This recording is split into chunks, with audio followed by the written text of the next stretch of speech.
Hello friends, ನಮಸ್ಕಾರ.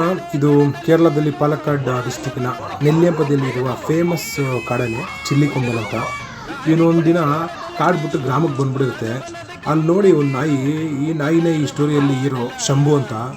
ಅಷ್ಟು ದೊಡ್ಡ ಸೈಜ್ ಇರೋ ಆನೆ, ಅದ್ರ ಸೈಜ್ ಏನು ಇದ್ರ ಸೈಜ್ ಏನು ಯಾವುದು ಲೆಕ್ಕಕ್ಕೆ ತಗೊಳ್ದೆ ತನ್ನ ಯಜಮಾನನ ಮನೆ ಹತ್ರ ಬಂತು. ಯಜಮಾನಂಗೆ ಆಪತ್ತು ಅಂತ ಗೊತ್ತಾದಾಗ ಅದನ್ನು ಯಾವ ರೀತಿ ಓಡಿಸುತ್ತೆ ಕಾಡಿಗೆ ನೋಡಿ. ಅದ್ರ ಗಾತ್ರ ಏನು ಇದ್ರ ಗಾತ್ರ ಏನು ನೋಡಿ. ಅದಕ್ಕೆ ಹೇಳೋದು, ಮನುಷ್ಯನ್ಕಿಂತ ಪ್ರಾಣಿಗಳಿಗೆ ಎಷ್ಟೋ ನಿಯತ್ತಿದೆ ಅಂತ.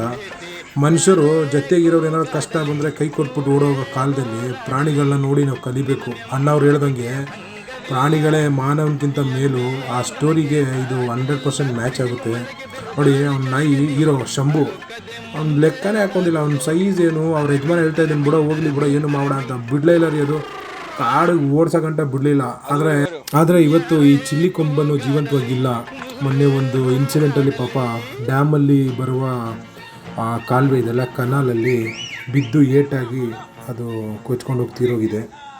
ಬಟ್ ಸ್ಟಿಲ್ ಆ ನಾಯಿಗಿರುವ ಒಂದು ನಿಯತ್ತು ನಮ್ಮ ಮನುಷ್ಯರಿಗೆ ಇರಬೇಕು. ಈ ಒಂದು ಸ್ಟೋರಿಯ ಮಾರಲ್ಲು, ನಿಯತ್ತಾಗಿರ್ರಿ, ನಿಮಗೆ ಅನ್ನ ಹಾಕ್ದವ್ರಿಗೆ ನಿಯತ್ತಾಗಿರ್ರಿ, ಯಾವತ್ತೂ ಕೈ ಕೊಡಬೇಡಿ ಅಂತೇಳಿ ಈ ಸ್ಟೋರಿ ಮುಗಿಸ್ತಾ ಇದ್ದೀನಿ. Thank you, bye.